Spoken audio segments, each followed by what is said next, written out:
Class 9 Urdu chapter number 3 قومی ہمدردی۔ ہمدردی کا لفظ ہم اور درد دو فارسی کلموں سے مرکب ہے۔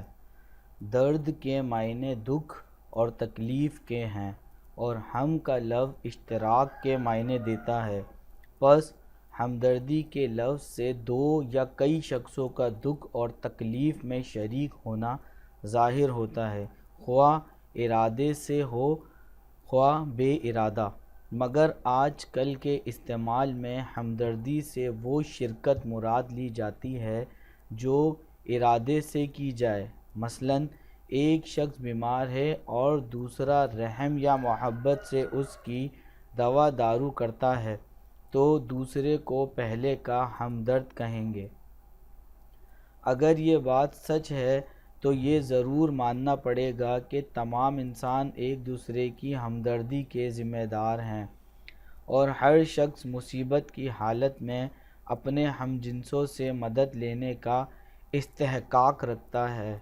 استحقاق کون ہے جو اس بات سے انکار کرے گا کہ بھائی کو بھائی سے ایک تعلق ہے جو ایک کو دوسرے کی ہمدردی پر مجبور کرتا ہے؟ پھر کیا وجہ ہے کہ ان بھائیوں کی اولاد میں اس ہمدردی کا کوئی حصہ باقی نہ رہے؟ بے شک جب تک کہ باپ کے خون کا قطرہ اولاد کی رگو پے میں باقی ہے، رگو پے، ہمدردی کا رشتہ کبھی منقطع نہیں ہو سکتا۔ منقطع ہمدردی حیوانات میں بھی پائی جاتی ہے۔ بچوں کو ایک مدت تک پرورش کرنا، ان کے لیے غذا بہم پہنچانا، تابع مقدور ان کو دشمنوں کے حملے سے بچانا، تابع مقدور ان کو دشمن کے حملے سے بچانا سب جانوروں کی عام خصلت ہے۔ اس کے سوا عام ہمدردی بھی ان میں دیکھی گئی ہے۔ جنگلی بطخوں کا غول جب کسی کھیت میں اترتا ہے اور وہاں کسی طرح کا کھٹکا نہیں پاتا تو سب کے سب ایک صف باندھ کر دانہ چگتے ہیں، مگر ان میں سے ایک ایک بطخ نوبت بنوبت اپنے ہم جنسوں کی چوکسی کرتی ہے اور جب تک پہرا دیتی رہتی ہے ایک دانہ نہیں کھاتی۔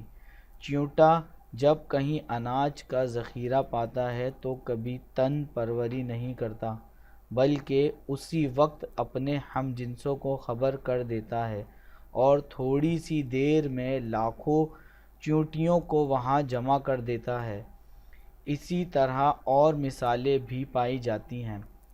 اس سے دو باتیں ثابت ہوتی ہیں، ایک یہ کہ ہمدردی انسان کی طبیعت میں بھی ضرور رکھی گئی ہے کیونکہ جو خوبیاں قدرت نے اور حیوانات کو عنایت کی ہیں انسان اس کا زیادہ تر مستحق ہے۔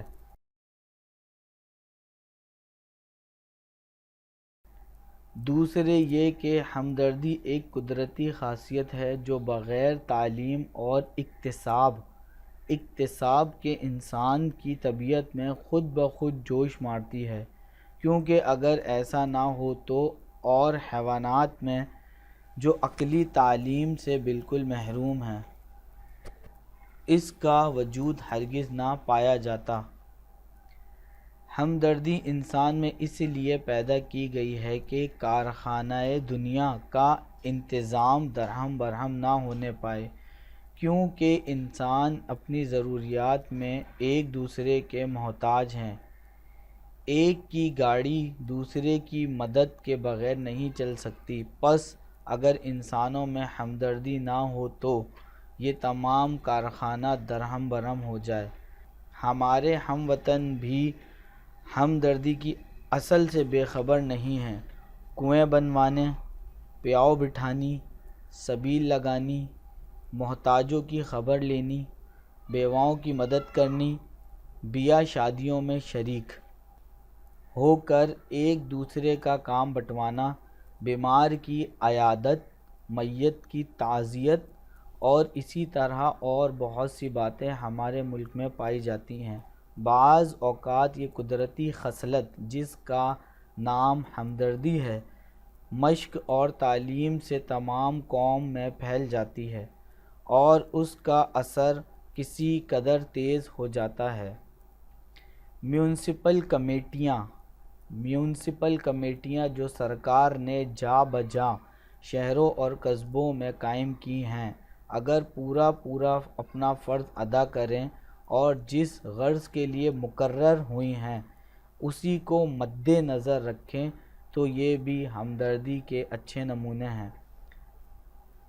زمانہ بھی طرح طرح سے ہم کو ہمدردی کی طرف مائل کر رہا ہے۔ مذہب بھی ہم کو بہت زور سے ہمدردی کی طرف کھینچتا ہے۔ ہندو مسلمان اگر اپنی مذہبی کتابیں دیکھیں گے تو ان کو ہمدردی کی ترغیب سے مالا مال پائیں گے۔ قوم ایک درخت کی مثال رکھتی ہے جس کی ٹہنیاں اس کے مختلف خاندان ہیں اور اس کے پتے ہر ایک خاندان کے مرد عورت۔ جب تک درخت کی جڑ ہری ہے اس کی ٹہنیاں اور پتے بھی ہرے ہیں، لیکن جب جڑ کو پانی نہ پہنچے گا ٹہنیاں اور پتے سب سوکھ جائیں گے۔ اور جو لوگ یہ سمجھتے ہیں کہ ہماری کوشش سے تمام ملک کی حالت کیوں بدل سکتی ہے، ان کی خدمت میں یہ عرض کیا جاتا ہے کہ صرف دو خیال ہیں جنہوں نے دنیا کے تنزل اور ترقی پر بہت اثر کیا، ایک یہ کہ ہم کچھ نہیں کر سکتے، دوسرے یہ کہ ہم سب کچھ کر سکتے ہیں۔ پہلے خیال کا نتیجہ یہ ہوا کہ کچھ نہ ہوا اور دوسرے خیال نے دنیا میں بڑے بڑے عجائبات ظاہر کیے۔